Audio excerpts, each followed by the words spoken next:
What's happening? Why are you taking him out?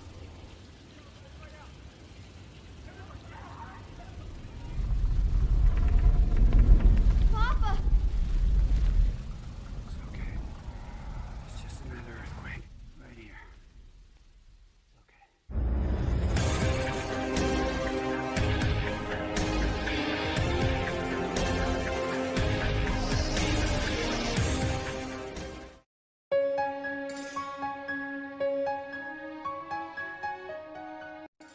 Halo semua, apa kabar? Semoga kalian dalam keadaan baik-baik saja, sehat selalu dan bahagia.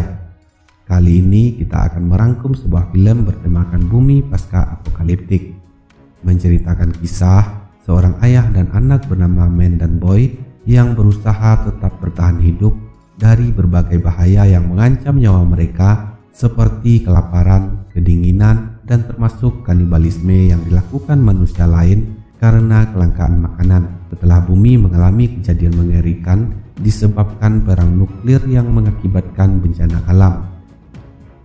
Namun, sebelum kita masuk ke cerita, kami bermohon kepada teman semua agar bisa membantu channel ini dengan cara like, komen, dan subscribe. Dan semoga Allah membalas dengan berlipat ganda semua kebaikan teman-teman.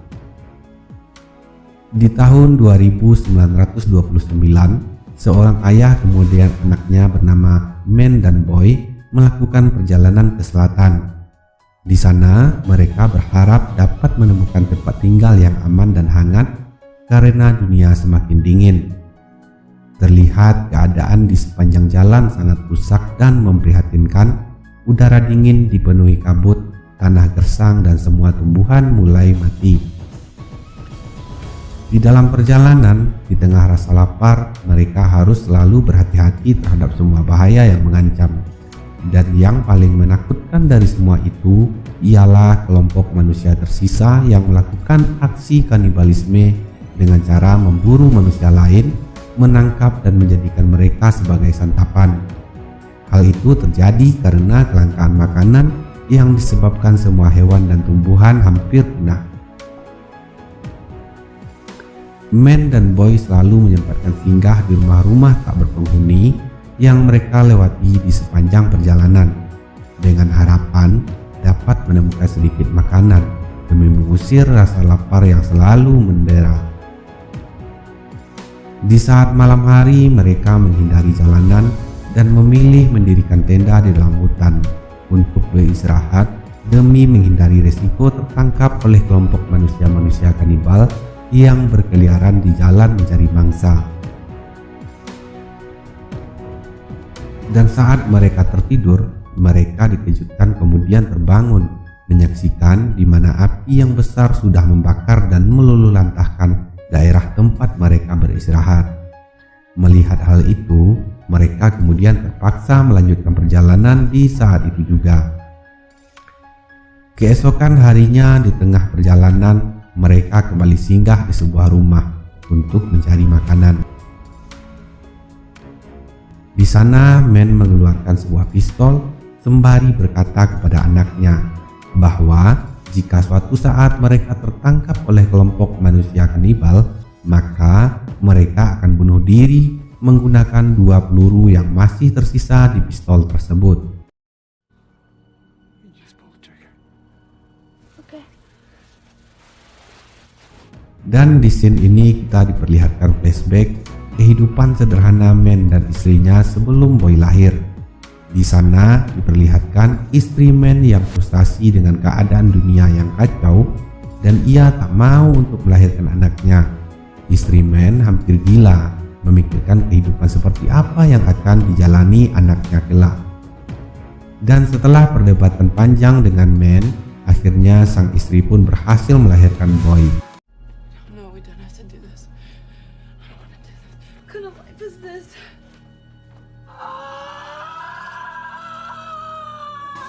Scene pun beralih pada sebuah jalan, di mana Man dan anaknya sedang beristirahat di dalam sebuah mobil.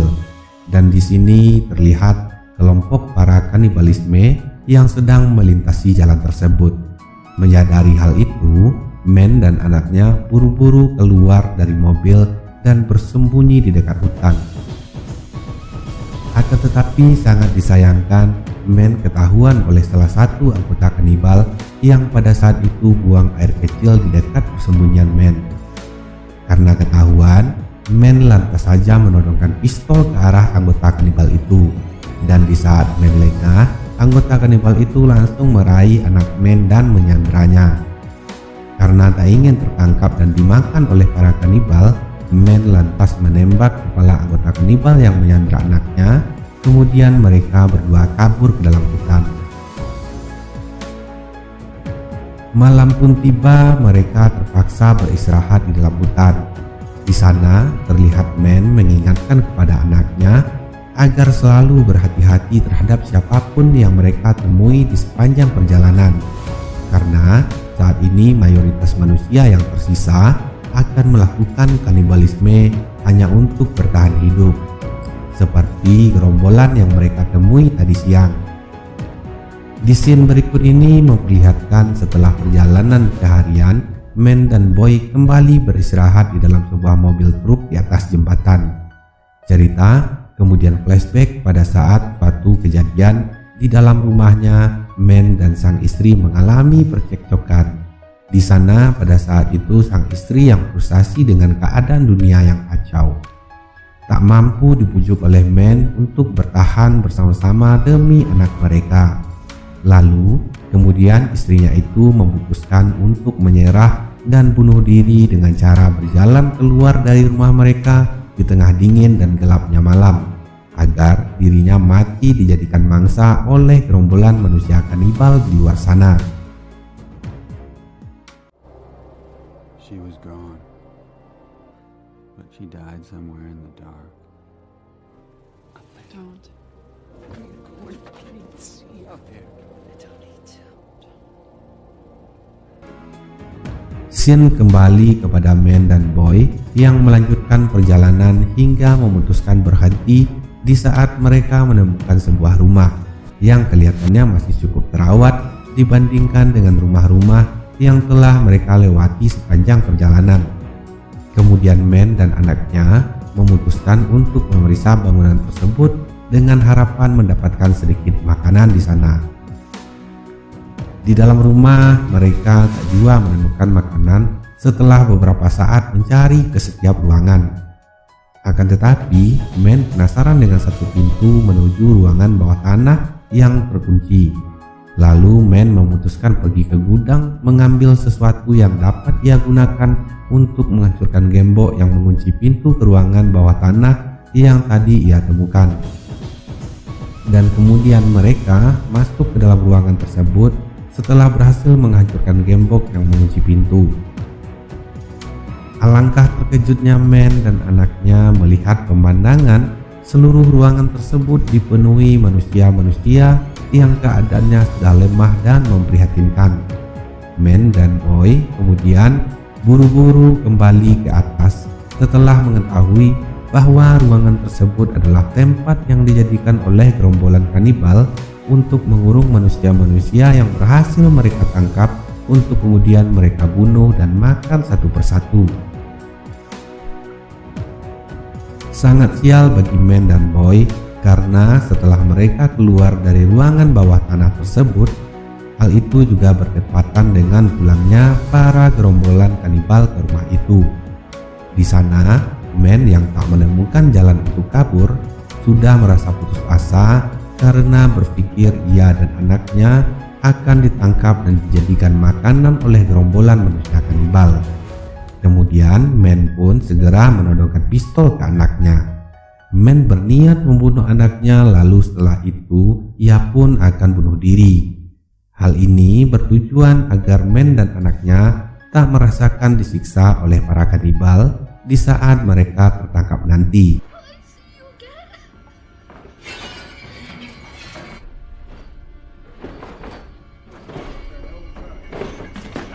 Akan tetapi di saat genting tersebut, perhatian para gerombolan kanibal teralihkan karena beberapa manusia yang mereka kurung di ruangan bawah tanah berhasil naik ke atas dengan cara mendobrak pintu yang gemboknya sudah dirusak oleh Man. Kejadian itu lantas dimanfaatkan oleh Man dan Boy untuk kabur dari rumah itu.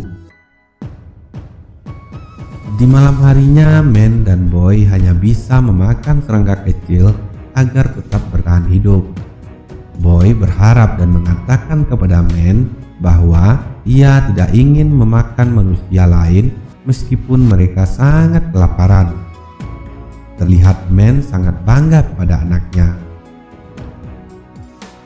Di pagi harinya mereka kembali melanjutkan perjalanan hingga mereka sampai di suatu rumah tempat dahulu Man dibesarkan. Di saat Man sedang bernostalgia saat duduk di atas sebuah sofa di dalam rumah tersebut, anaknya si Boy menunggu di luar sambil bermain. Lalu tiba-tiba saja Boy melihat seorang anak kecil yang lewat di sana dan ia pun mengikutinya. Beruntung Man yang sadar akan hal itu langsung mengejar dan menyusul Boy. Man berhasil menghentikan Boy dan berkata kepada anaknya itu bahwa di sini tidak ada anak kecil. Akan tetapi Boy berontak meyakinkan ayahnya itu bahwa tadi ia benar-benar melihat anak kecil di sana. Di dalam hati Man mengira bahwa sekarang Boy sudah mulai berhalusinasi. Man beranggapan dengan keadaan dunia saat ini mustahil seorang anak kecil mampu bertahan di jalanan seorang diri. Mereka akhirnya melanjutkan perjalanan menuju selatan hingga akhirnya mereka pun kembali mampir di sebuah rumah.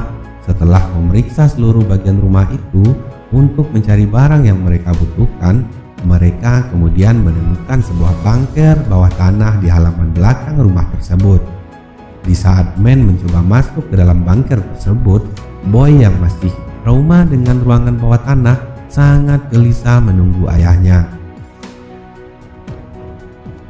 Di saat Man sudah masuk ke dalam bunker tersebut, ia sangat histeris melihat seluruh ruangan di dalam sana dipenuhi oleh makanan.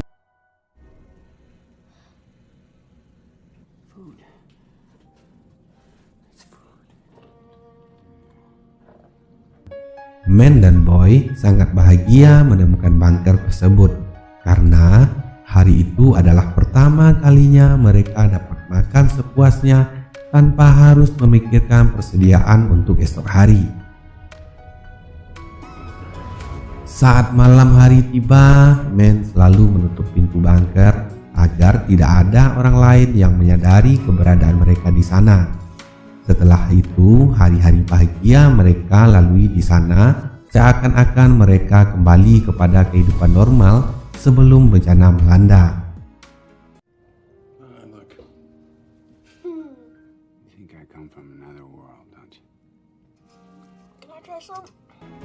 Hingga pada suatu malam di saat mereka sedang makan, Man mendengar suara seekor anjing di atas sana.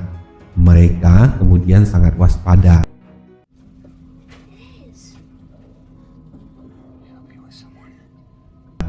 Dan setelah itu, Man mengatakan kepada Boy bahwa mereka harus bersiap-siap untuk pergi dari sana. Akan tetapi anaknya itu tidak setuju karena semua yang mereka butuhkan untuk hidup telah tersedia di dalam bunker tersebut. Lalu Man mengatakan kepada Boy bahwa lambat laun seseorang akan menemukan tempat itu karena Man tahu anjing tadi datang ke sana pastilah bersama seseorang.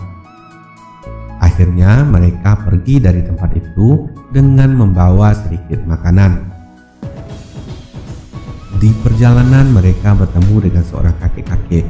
Boy yang merasa iba dengan kakek tersebut memohon kepada ayahnya untuk memberikan sedikit makanan kepada kakek tersebut. Lalu Man memberikan makanan kepada kakek itu. Sang kakek dengan lahap memakan makanan pemberian Man. Setelah itu Man menawarkan kakek itu untuk makan malam bersama.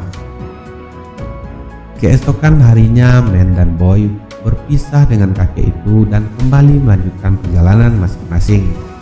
Mereka pun sampai di sebuah hutan bersalju. Di sana, mereka menemukan sebuah gubuk kecil dan berniat untuk singgah.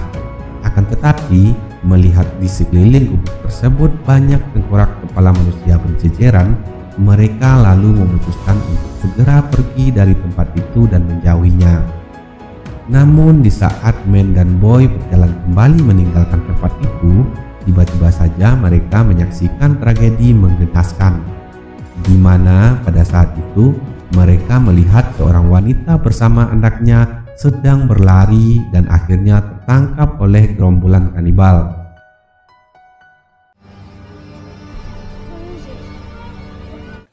You know what? Let's go back.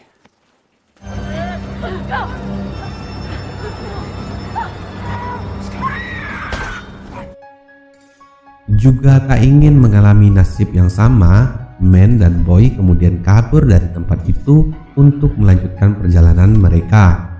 Setelah melalui perjalanan panjang, Man dan Boy akhirnya tiba di sebuah pantai, di mana keadaan pantai tersebut berkabut, suram dan mencekam. Sejauh mata memandang tak terlihat tanda-tanda kehidupan. Karena kelelahan, mereka akhirnya beristirahat di sana. Di malam harinya, karena hujan dan cuaca yang dingin, Boy pun mulai jatuh sakit. Man terpaksa merawat Boy di tengah keadaannya sendiri juga sangat memprihatinkan. Keesokan paginya, setelah kabut mulai hilang, Man melihat sebuah kapal yang terdampar tidak jauh dari bibir pantai. Lalu Man memutuskan meninggalkan Boy sebentar untuk pergi memeriksa kapal tersebut agar menemukan obat-obatan untuk sang anak yang sedang sakit. Akan tetapi setelah kembali dari kapal tersebut, Man mendapati anaknya Boy duduk berdiam diri dan semua perlengkapan telah lenyap. Man baru menyadari bahwa di saat ia pergi ke dalam kapal, ada seseorang yang mencuri semua barang-barang mereka. Man kemudian menggendong Boy dan pergi mengejar pencuri itu. Dengan susah payah, akhirnya Man berhasil mengejar pencuri barang-barangnya. Setelah berada di dekat pencuri itu, Man langsung saja menodongkan pistolnya ke arah pencuri. Si pencuri itu pun menyerah dan memohon ampunan Man. Namun, karena sakit hati, Man kemudian balik mengambil seluruh barang si pencuri. Bahkan juga termasuk pakaian yang melekat di badannya dan lalu menyuruhnya pergi. Di situasi ini, Boy sangat tidak setuju dengan tindakan ayahnya. Hingga terjadilah perdebatan di antara ayah dan anak itu. Namun, akhirnya Man mengalah dan Boy pun pergi mengantarkan pakaian dan sedikit makanan kepada si pencuri tadi. Akan tetapi, saat Boy sampai di sana, si pencuri sudah tidak ada lagi di tempat itu. Keesokan harinya, Man dan Boy telah sampai di suatu lokasi bangunan yang sepi. Di saat mereka sedang berhenti, tiba-tiba saja mereka diserang oleh seseorang dari atas bangunan tua. Akibat serangan tersebut, Man terluka oleh anak panah di bagian kaki.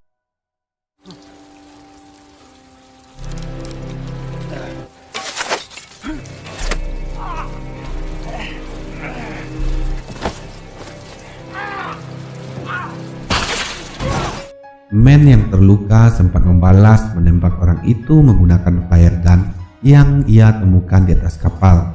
Setelah itu, Man bergegas menaiki gedung di mana orang itu berada.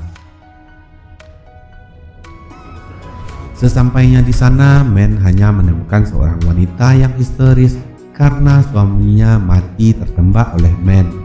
Kemudian, Man pun pergi meninggalkan wanita tersebut tanpa menyakitinya.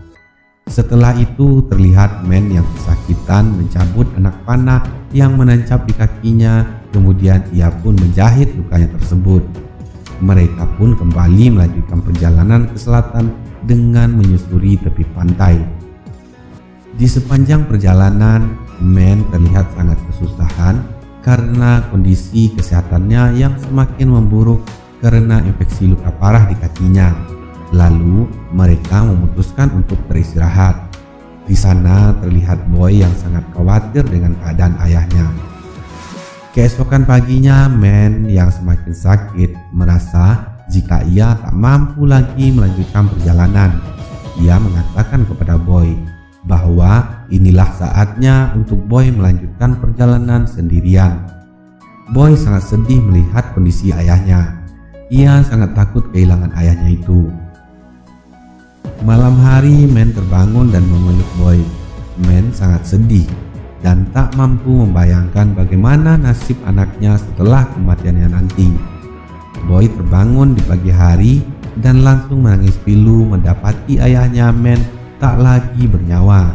Boy sangat sedih dan tak tahu harus berbuat apa.